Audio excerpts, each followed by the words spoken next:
ಇದೀಗ ಬೆಂಗಳೂರಿನ ಇತರ ಪ್ರಮುಖ ಸುದ್ದಿಗಳನ್ನು ಫಟಾಫಟ್ ಅಂತ ನೋಡೋಣ ಜಸ್ಟ್ 5 ನಲ್ಲಿ 384 ಗೆಜೆಟೆಡ್ ಪ್ರೊಬೇಷನರ್ ಹುದ್ದೆಗೆ ಕೆಪಿಎಸ್ಸಿ ನಡೆಸಿದ್ದ ಮರುಪರೀಕ್ಷೆ ಪ್ರಶ್ನೆ ಪತ್ರಿಕೆಯ ಭಾಷಾಂತರದಲ್ಲೂ ಎಡವಟ್ಟಾಗಿದೆ. ಈ ಹಿಂದಿನ ಪರೀಕ್ಷೆಯಲ್ಲಿ ಭಾಷಾಂತರ ಎಡವಟ್ಟಿನಿಂದ ಕನ್ನಡ ಮಾಧ್ಯಮದ ವಿದ್ಯಾರ್ಥಿಗಳಿಗೆ ಸಮಸ್ಯೆಯಾಗಿತ್ತು. ಹೀಗಾಗಿ ಸಿಎಂ ಸಿದ್ದರಾಮಯ್ಯ ಮರುಪರೀಕ್ಷೆ ಸೂಚಿಸಿದ್ರು. ಡಿಸೆಂಬರ್ 29ರಂದು ಮರುಪರೀಕ್ಷೆ ನಡೆಸಲಾಗಿತ್ತು. ಆದರೆ ಈ ಪರೀಕ್ಷೆಯಲ್ಲಿಯೂ ಕನ್ನಡ ಭಾಷಾಂತರದಲ್ಲಿ ಅನೇಕ ತಪ್ಪುಗಳಾಗಿರುವ ಆರೋಪ ಕೇಳಿಬಂದಿದೆ. ನೂರಾರು ಅಭ್ಯರ್ಥಿಗಳು ಮತ್ತೊಮ್ಮೆ ಮರುಪರೀಕ್ಷೆಗೆ ಆಗ್ರಹಿಸಿ ಫ್ರೀಡಂ ಪಾರ್ಕ್ನಲ್ಲಿ ಪ್ರತಿಭಟಿಸಿದ್ರು.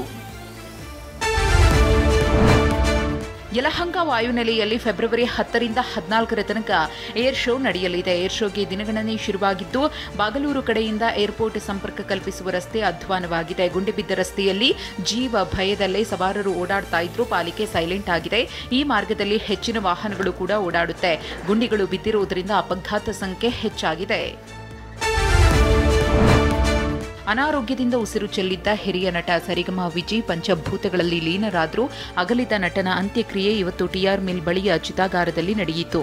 ಸರಿಗಮ ವಿಜಿ ಚಿತೆಗೆ ಹಿರಿಯ ಪುತ್ರ ರೋಹಿತ್ ಅಗ್ನಿಸ್ಪರ್ಶ ಮಾಡಿದ್ರು. ನಟರಾದ ಧ್ರುವ ಸರ್ಜಾ, ಸುಂದರ್ ರಾಜು, ರಮೇಶ್ ಭಟ್, ಶ್ರೀನಿವಾಸ್ ಮೂರ್ತಿ, ರವಿಚೇತನ್, ನಟಿ ರೂಪಿಕಾ ಸೇರಿ ಅನೇಕರು ಅಂತ್ಯಕ್ರಿಯೆಯಲ್ಲಿ ಪಾಲ್ಗೊಂಡಿದ್ರು.